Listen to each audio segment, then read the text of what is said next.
오늘 우리에게 주시는 하나님의 말씀 요한복음 8장 12절부터 16절까지 말씀입니다. 요한복음 8장 12절부터 16절까지의 말씀. 저와 함께 한 절씩 교독하시겠습니다. 예수께서 또 말씀하여 이르시되 나는 세상의 빛이니 나를 따르는 자는 어둠에 다니지 아니하고 생명의 빛을 얻으리라. 바리새인들이 이르되 내가 너를 위하여 증언하니 내 증언은 참되지 아니하도다. 예수께서 대답하여 이르시되 내가 나를 위하여 증언하여도 내 증언이 참되니 나는 내가 어디서 오며 어디로 가는 것을 알거니와 너희는 내가 어디서 오며 어디로 가는 것을 알지 못하느니라. 너희는 육체를 따라 판단하나 나는 아무도 판단하지 아니하노라. 함께 읽습니다. 만일 내가 판단하여도 내 판단이 참되니 이는 내가 혼자 있는 것이 아니요 나를 보내신 이가 나와 함께 계심이라. 아멘. 이시바 시계를 위한 기도란 제목으로 하나님의 말씀 선포하겠습니다. 갑자기 설교에 일본 사람 이름이 나와서 당황하셨을 것 같은데, 이 이시바 시게루라고 하는 사람은 이번에 일본의 새롭게 내각 총리 대신이 된 사람입니다. 자, 갑자기 왜 이런 일본 총리 대신을 위해서 기도하자냐고 말하는 이유는, 일단 이 사람이 비주류 온건파이기도 하지만 무엇보다 이 사람이 무려 4대째 크리스찬 가정 사람이기 때문입니다. 그의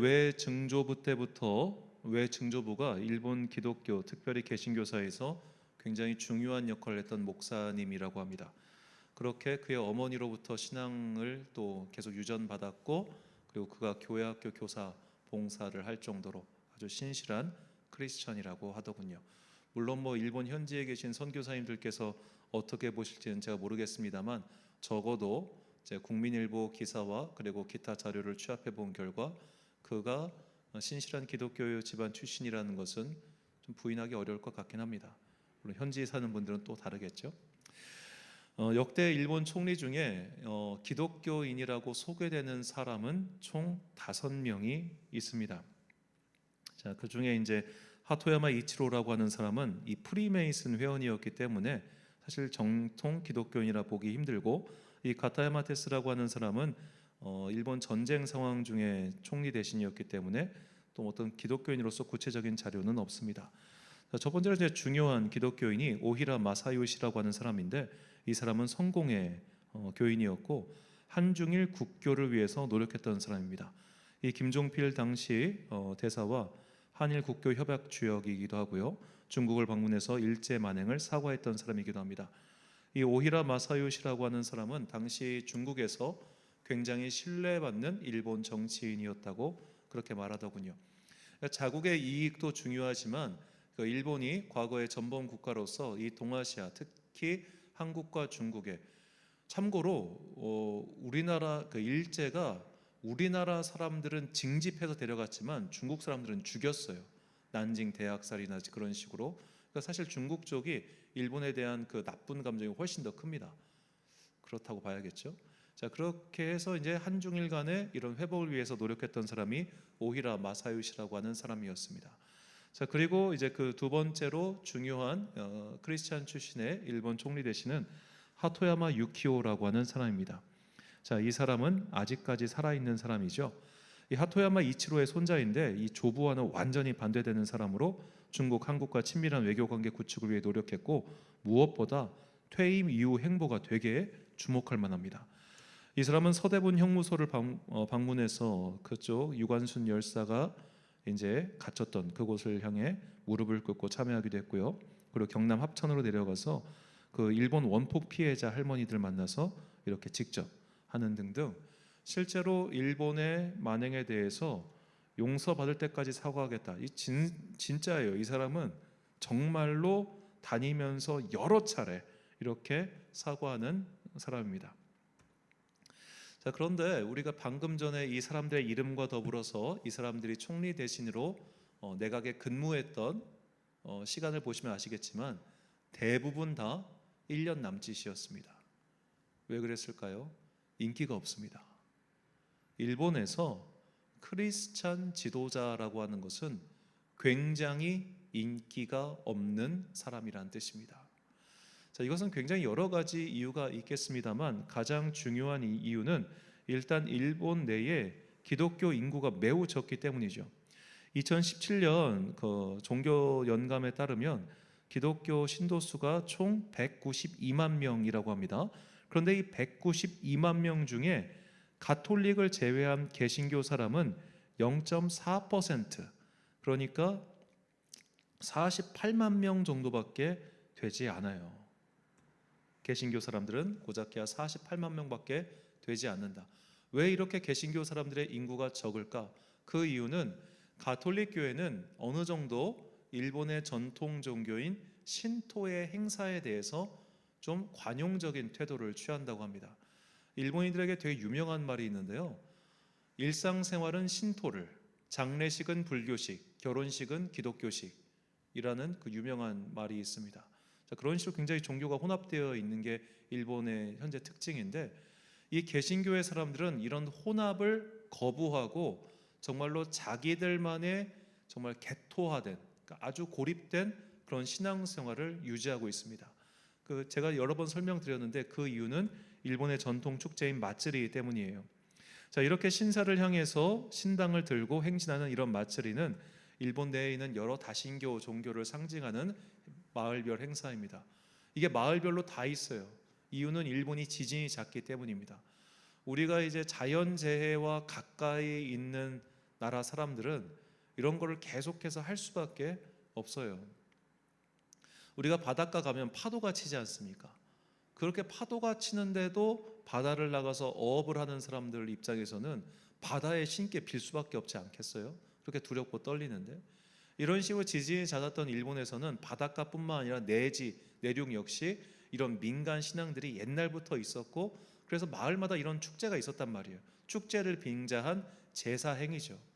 그래서 일본 개신교인들은 이것을 일찍부터 참가하지 않았습니다. 이것은 제가 학생 시절 때 일본인 교수에게 직접 들은 말입니다. 그러다 보니까 자연스럽게 마을 공동체 행사에서 제외당할 수밖에 없는 거예요.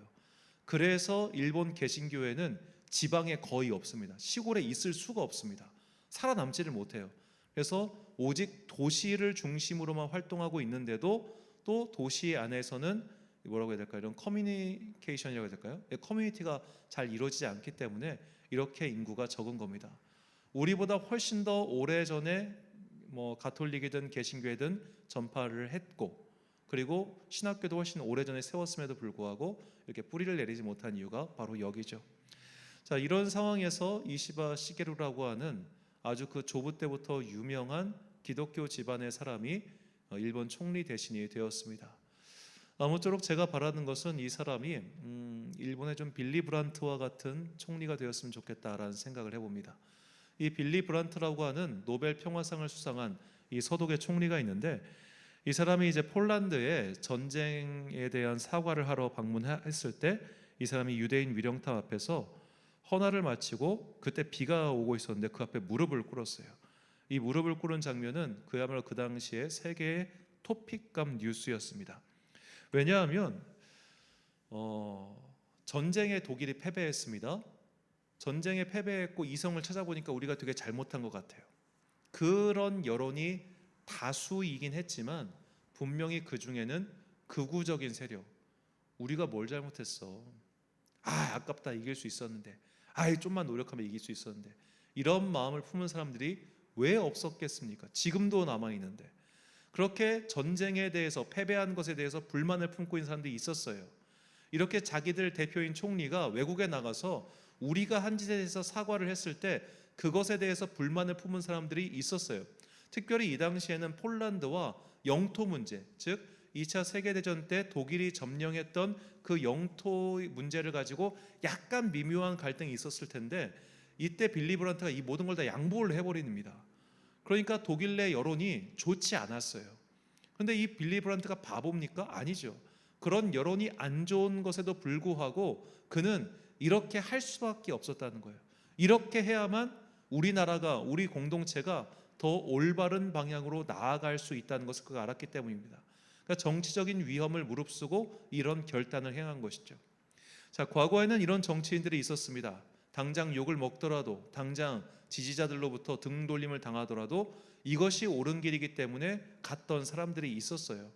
그런데 지금은 그런 사람들이 없죠. 제가 볼 때는 없습니다.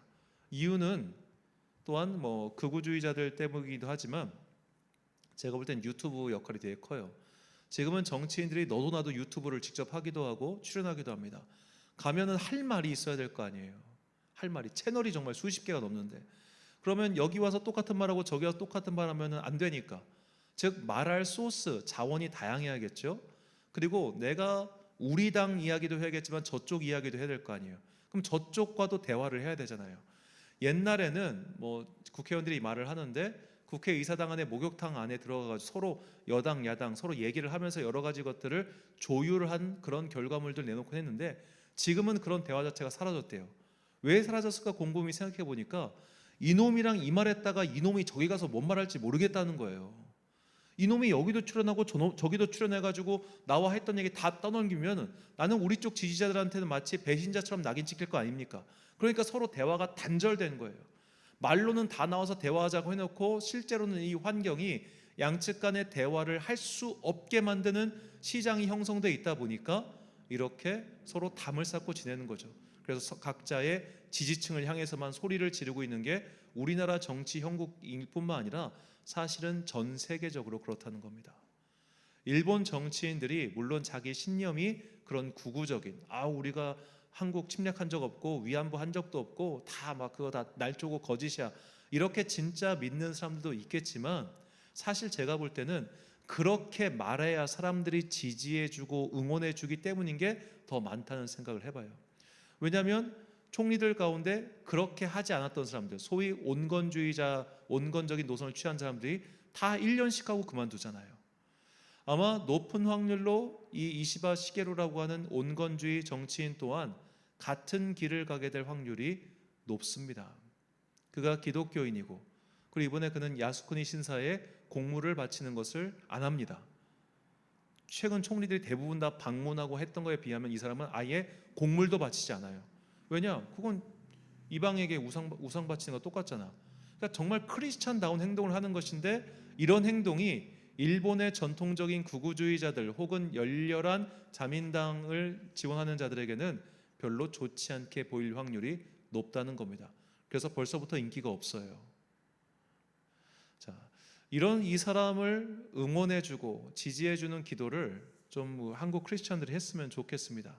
왜냐하면 그 세대가 잘 살아야 우리가 일본을 마냥 미워하면 안 되는 게 일본이 잘 되면 우리도 함께 잘 돼요. 이게 마치 옆 동네 땅값이 오르면 우리도 함께 젠트리피케이션 함께 덩달아 오르듯이 그쪽이 경제적으로 잘 되면 가까운 우리나라도 함께 잘 돼요. 중국이 제조업이 상승하면서 우리나라도 이익 엄청 많이 봤어요. 함께 커나가는 겁니다. 우리만 살고 쟤네가 죽는 제로섬 게임이 아니라는 거예요. 특히 양쪽 국가는 다 문화적으로 여러 가지 엮여 있기 때문에 그쪽이 함께 잘 되는 것도 그러니까 그 사람이 좋은 정치를 해서 그 나라가 잘 되면 우리에게도 결과적으로 도움이 된다는 겁니다. 특별히 그 이시바 시게루라고 하는 기독교 정치인이 그 어려운 상황 속에서 나라를 잘 이끌어서 한일 간의 관계가 회복되는 것을 넘어서서 정말 그 나라에 기독교 복음이 잘 들어갈 수 있는 그 선한 역할을 할 수 있도록 그를 위해서 기도를 해 주십시오. 이것도 우리가 정말로 기도해야 할 중요한 제목입니다. 자, 일본의 그리스도인의 역사를 보면서 정말 믿음의 선한 싸움은 지극히 어렵다는 것을 다시 한번 깨닫습니다. 우리는 사회적 동물이죠. 사회의 영향을 받습니다.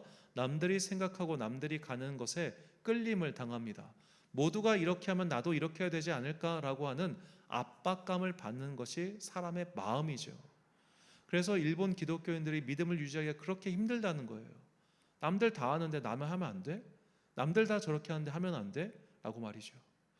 그래서 이것도 제가 일본인 한 교수님한테 들었던 이야기인데 일본 변호사 협회에서 가장 신뢰하는 직업이 뭐냐?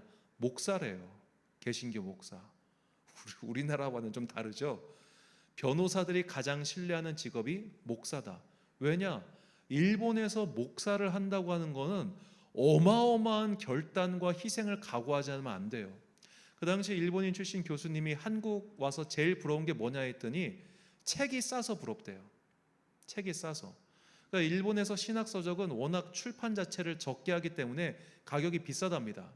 그런데 한국 오니까 여기는 뭐 교회도 많고 기독교 인구도 많고 하니까 소비 시장이 커가지고 다양한 책들이 싼 값에 공급되는 게 너무 부럽다는 거예요. 그 정도로 어려운 환경에서 어렵게 공부를 합니다. 그리고 어려운 가운데 결단해서 목사가 되는 겁니다. 그러니 이 사람들이 믿음이, 이 사람들의 신앙이 보통이겠습니까? 제가 이시바 시게루라고 하는 사람의 생애까지는 자세히 알 수 없습니다. 하지만 4대째 믿음을 이어가는 게 쉬웠겠습니까? 더구나 정치인을 하면서, 그런 일을 하면서 어려웠겠죠. 그런데 그 일을 해냈어요. 이런 믿음을 지켜나가는 선한 싸움은 우리에게 일상적인 싸움이며 지금도 사실 우리가 하고 있는 바입니다. 그리고 이 싸움은 사실 예수님께서도 하셨어요. 그래서 예수님께서 이렇게 말씀하셨습니다. 오늘 보면 12절, 15절, 16절 말씀. 예수께서 또 말씀하여 이르시되 나는 세상의 빛이니 나를 따르는 자는 어둠에 다니지 아니하고 생명의 빛을 얻으리라. 너희는 육체를 따라 판단하나 나는 아무도 판단하지 아니하노라. 만일 내가 판단하여도 내 판단이 참되니 이는 내가 혼자 있는 것이 아니요 나를 보내신 이가 나와 함께 계심이라. 아멘. 자, 예수님께서는 하나님께서 나와 함께 계신다라는 말씀을 제자들과 사람들에게 여러 차례 하셨습니다. 그 이유는 바로 예수님께서 사람들로부터 집중 포화를 당하셨기 때문입니다. 예수님은 그의 출신 때문에 배척받으셨습니다. 저 갈릴리 촌똥된 놈이 뭘 한다는 거야? 그리고 갈릴리는 단지파의 땅이었단 말이에요. 그러니까 북쪽의 이방 그 두로 페니키아 이쪽과 연결 딱 붙어 있었어요. 당연히 외세의 침입도 잦았겠고 또 나중에 북이스라엘이 완전히 멸망했으니까 아수르가 제일 먼저 찾아온 땅 아니겠습니까? 그러니까 사마리아인들 못지않게 니들도 혹시 니네가 진짜 정통 유대인이야? 이런 생각을 했겠죠. 그러니까 거기도 예루살렘을 중심으로 한 중앙 사람들이 볼 때는 천것들이에요. 천것들. 저런 천것들이 무슨 새로운 걸 말하겠어? 저런 천한 것들이 무슨 말을 하겠어? 그런데 예수님은 그런 핍박, 모욕, 박해, 거부, 그럼에도 불구하고 그분의 마음이 꺾이지 않고 그분의 행동이 꺾이지 않았던 것은 하나님께서 나와 함께 하신다, 하나님께서 나를 보내셨다라고 하는 분명한 소명의 자각이 있었기 때문에 예수님은 흔들리지 않았던 겁니다. 우리 또한 마찬가지입니다. 우리도 세상에서 점점 더 배척받게 될 겁니다. 현재 우리나라 개신교 인구가 15%라고 합니다. 이 15%가 1.5%로 떨어질지 과연 누가 알겠습니까? 물론 저도 이게 15%가 20%, 30%가 되었으면 좋겠습니다만 저는 한편으로는 이 역사의 발전 과정을 봤을 때 이 개신교 인구가 많아지면 반드시 어떤 일이 벌어지냐면 타락이 벌어져요. 그 타락은 경제적 타락이에요. 그러니까 인구가 많아지면 돈이 몰리고 돈이 많아지면 타락이 일어나는 게 항상 교회의 역사의 사이클이었습니다. 그래서 한국 교회가 제가 신학교 다닐 적에 제일 많이 나왔던 이야기가 뭐였냐면 대형 교회 세습 문제, 대형 교회 그 재정 문제, 이 문제가 제일 많이 나왔었어요. 20년 전에. 지금은 이제 그런 말도 안 나와요. 왜냐하면 이미 대형 교회가 많이들 돈이 없어져가지고 이제 그런 얘기 별로 안 나오는 것 같아요. 자, 그렇게 이제 전성기를 지나가지고 이제 우리가 어떻게 보면 쇠멸기에 들어왔는데 그러면서 점점 더 교회 인구가 빠지고 있죠. 그리고 소멸 단계로 들어가고 있죠. 그런데 이런 소멸의 단계를 우리가 마냥 불편하게 볼 게 아니라는 거예요. 어쩌면 이제 우리는 이 설교단에서 마음껏 설교하지 못한 날이 올 수도 있습니다. 누군가 그거 지켜보고 있다가 벌금 신고해가지고 그런 사람들이 있을 거예요. 실제로 제가 그 전도사 시절 그리고 부목사 시절 때 그때 폰트 문제가 되게 터졌었어요. 폰트, 그러니까 한글 폰트. 그래서 PPT라든지 예배 때 폰트를 무료 나눔 폰트 이걸 쓰지 않고 그냥 저작권 위반했다 해가지고 그때 제가 있던 교회에 저작권 신고 600만 원짜리가 날라온 적이 있었습니다. 그냥 그 폰트 잘못 썼다고. 그런 식으로 이게 로펌의 변호사들이 막 일거리 찾아가지고 막 그렇게 신고하고 다녔었던 적이 있어요. 그럼 나중에 이제 장차 이제 차별금지법 그런 게 통과되면 저 목사가 하는 말은 인권 모독이고 그런 거다 해가지고 그런 고발들이 집중적으로 들어갈 수 있겠죠. 그런 거로 돈을 버는 로펌들도 있을 테니까. 그렇게 우리의 입이 봉해질 수 있고, 그리고 우리는 점점 더 사회에게 어차피 인기가 없는 집단이니까 우리가 수백만 명 모여서 집회해도요, 사람들은 꿈쩍도 안 할 거예요. 왜냐? 우린 인기가 없거든요. 우린 동정을 사지 못하거든요. 지금 이 사회가 얼마나 개신교에 대해서 부정적인가, 이 세대가 얼마나 개신교에 대해서 적대적인가, 이거 우리가 이 교회 공동체 조금만 밖에 나가서 인터넷 댓글만 봐보세요. 그리고 그 댓글로 인해 움직이는 그런 여러 집단들을 보면 진짜 부정적입니다. 일단 첫 번째는 무관심이고 두 번째는 부정적이에요. 자, 그렇기 때문에 세상 사람들은 우리가 이렇게 여러 가지 일로 인해서 위축당하고 억압당할 때 우리 목소리 안 들어줄 겁니다. 애당초 기대를 안 하는 게 좋아요. 웃긴 게 막 인권 하면서 기독교인들의 인권은 없어. 우리는 그런 시대를 살아갈 확률이 매우 높습니다. 자, 그런 시대가 찾아왔을 때 우리가 어떻게 살아야겠냐고요. 이 일본의 크리스찬 사람들처럼 그런 어려운 상황 속에서도 믿음을 이어가고 믿음을 전승시킬 수 있느냐, 이것이 앞으로 교회의 과제라는 겁니다. 많은 사람이 모이는 게 중요한 게 아니라 한 사람이 그곳에 있더라도 그 한 사람에게 확실한 예수 그리스도의 보혈의 복음을 심어주고 그 복음을 이어갈 수 있는 믿음의 가문을 만들어줄 수 있느냐, 이게 중요하다는 거예요. 저는 명절 때 되면 사대가 한꺼번에 모여서 예배드리는 그 가정을 알고 있습니다. 그리고 이제 그 3대째 그 가정의 청년들도 알고 있는데, 제가 봤을 때 이 청년들은 어떤 뚜렷한 믿음 체험이나 이런 거 없어요. 제가 볼 때 없을 것 같아. 그런데 교회 생활은 절대로 거르지 않아요. 왜냐? 그렇게 익숙한 거예요. 3대가 그렇게 해오니까, 4대에 걸쳐서 그렇게 가까우니까 주일은 교회 가는 거예요. 11조는 당연히 드려야 되는 거예요. 교회 생활은 내가 열정을 다해서 열심히 하지는 못할지라도 당연히 기본적으로 해야 될 일은 하는 거예요.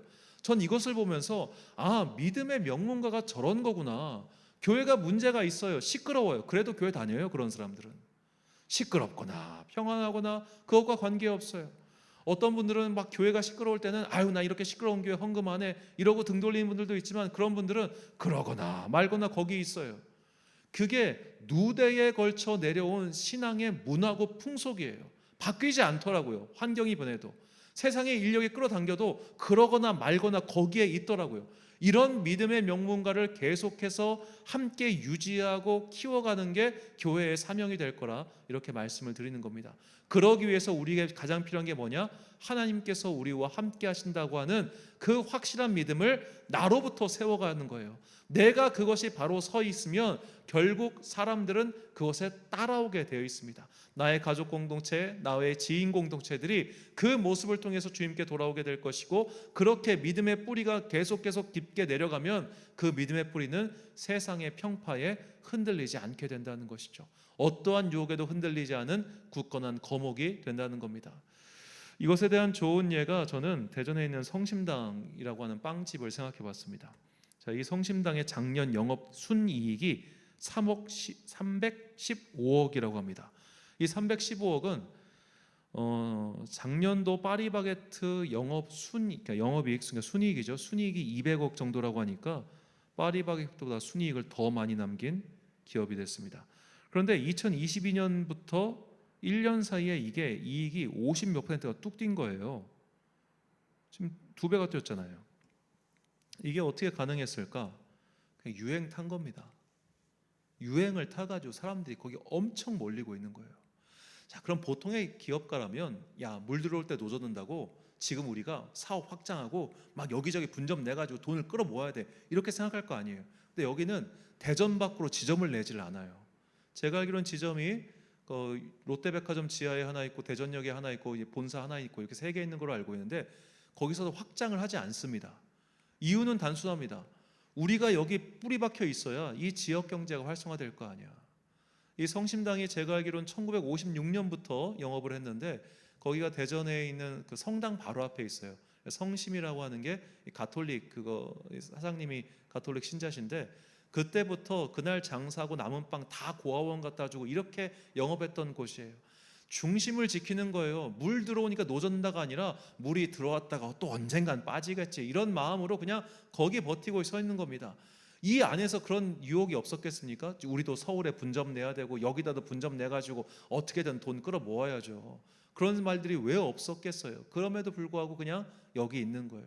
유혹을 이기는 그 가운데 마음이 분명하기 때문에 그들이 흔들리지 않고 자리를 지키고 있는 것이고 앞으로도 지켜가기를 저는 바라고 있습니다. 자, 우리의 믿음의 싸움이 이렇습니다. 유혹이 올 때도 있고 핍박이 올 때도 있습니다. 좋은 일이 생길 때도 있고 좋지 않은 일이 생길 때도 있습니다. 그럼에도 불구하고 내가 중심을 끝까지 지킬 수 있느냐, 이게 중요하다는 거예요. 우리는 마치 앞으로 사르밧 과부와 같은 그런 하루하루를 보낼 수 있습니다. 이 사르밧 과부가 이제 이것만 먹고 죽겠다라고 했을 때 하나님께서 엘리야를 보내셔가지고 그들에게 양식을 공급해 주시죠. 그런데 잘 보면 그 양식 공급은 그날 쓸 것만 주셨어요. 내일의 것을 주지 않으셨어요. 자, 내일의 저축량이 있어야 오늘 안심할 거 아니에요. 이 기적이 내일 끊기면 어떡해요? 그런데 하나님께서는 마치 만나처럼 그 가정에 매일매일을 주셨지 내일 것, 모레 것, 1년치를 미리 땡겨 주신 게 없습니다. 왜 그랬을까요? 매일매일 주님께 기도하는 자들로 훈련시키시기 위해서 그렇게 하신 거라 저는 생각합니다. 우리의 믿음의 나날도 마찬가지입니다. 교회가 자본이 많고 사람이 많고 그래서 우리 교회는 앞으로 10년 계획, 30년 계획, 40년 계획, 100년 후 계획 세우면은 좋을 것 같나요? 아니요. 제가 볼 때 그런 교회는 반드시 문제가 생길 겁니다. 왜? 너무 돈이 많으면 이상한 놈들이 끌어들이는 걸 제가 너무 많이 봤거든요. 한때는 저도 교회가 넉넉하게 자본이 있어가지고 이걸로 장기 계획을 세우면 좋겠다는 생각을 해봤지만 왜 하나님께서 이런 걸 안 주시느냐? 왜 대부분의 교회가 그해 거둔 헌금을 그해다 소멸시키거나 아니면 약간만 남겨두고 말까 생각을 해보니까 돈이 너무 많으면 남아 돌면 유혹거리가 생기고 그래서 문제가 생기더라고요. 교회 자산이 수백억이 되면은 담임 목사 그거 못 놔요. 그게 단순히 욕심 때문이 아니라 어떤 놈이 와가지고 우리 교회 자산을 망가뜨릴지 겁나가지고 못 놔요. 사람들 마음이 그렇다고. 그렇기 때문에 우리가 그냥 오늘 쓰고 말 것, 그냥 또 내일은 내일의 양식을 주시겠지, 이런 담대한 믿음의 훈련을 통해서 세상의 유혹거리 혹은 세상의 압박, 이런 것들을 견디는 믿음의 훈련을 쌓아간다는 겁니다. 우리 교회가 그런 훈련을 하길 바라고 또 함께 이 예배를 드리고 계신 모든 성도님들이 그런 하루하루 믿음의 연단을 받으시길 바랍니다. 그런 연단을 통해서 우리의 믿음은 뿌리를 깊게 내리게 될 것이고 마치 0.37%가 믿음을 지켜오고 있는 일본의 개신교의 사람들처럼 우리가 그렇게 적은 자가 남을다 할지라도 이 선한 싸움을 끝까지 싸움으로써 우리는 우리의 몫을 다하여 주님께 칭찬받는 자녀가 될 거라 믿습니다.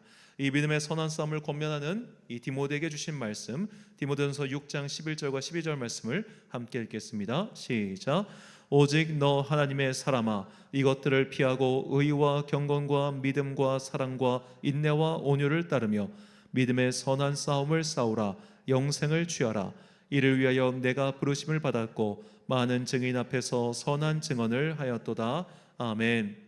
사랑하는 천안광성교회 성도 여러분, 그리고 이 기도에 참여하고 계신 귀한 주님의 자녀 여러분, 우리가 따라야 할 것은 세상의 유행, 세상의 관심, 세상의 인정 따위가 아닙니다.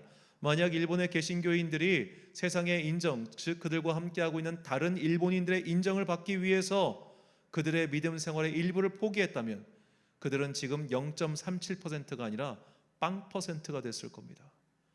그나마 그들이 그것들을 모두 거부했기 때문에 0.37%가 남았고, 그리고 생각해 보세요.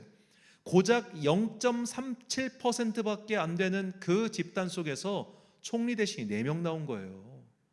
대단하지 않습니까? 믿음의 순결함을 지키는 공동체는 그 수가 적어도 힘이 있다는 겁니다. 숫자의 많고 적음 때문에 너무 연연하지 마십시오. 100만 명이 모인다 한들 그것이 정치꾼들의 모임이라면 무슨 의미가 있겠으며 1000만 명이 있다 한들 그곳에 순결한 자들이 없다면 무슨 의미가 있겠습니까? 정말 수십 번 말씀드리지만 우리나라 사이비 종교 우리나라 모든 종교 역사상 단기간에 최단기간에 부흥한 건 신천지고 최단기간에 돈 제일 많은 건 통일교예요. 사람 많고 돈 많은 것 때문에 흔들리는 건 세상 사람들입니다. 믿음의 사람들은 그런 것 때문에 유혹받는 자들이 아니라 비록 소수 한 사람 적게 모인다 할지라도 믿음의 순결함을 지킴으로 말미암아 그들은 매일매일의 은혜 속에서 믿음을 지켜갈 것이며 그렇게 든든한 뿌리, 믿음의 뿌리가 내리면 세상의 새파 따위에 흔들리지 않게 될 것입니다. 가장 중요한 믿음의 뿌리를 내려 이런 세상의 새파를 이겨내는 믿음의 선한 싸움을 함으로써 마침내 우리에게 예비되어 있는 믿음의 멸류관 취하는 그런 여러분과 제가 되시길 주님의 이름으로 축원합니다. 우리 함께 이 찬양 내게 허락하신 시련을 통해 부르신 후에 함께 기도하겠습니다.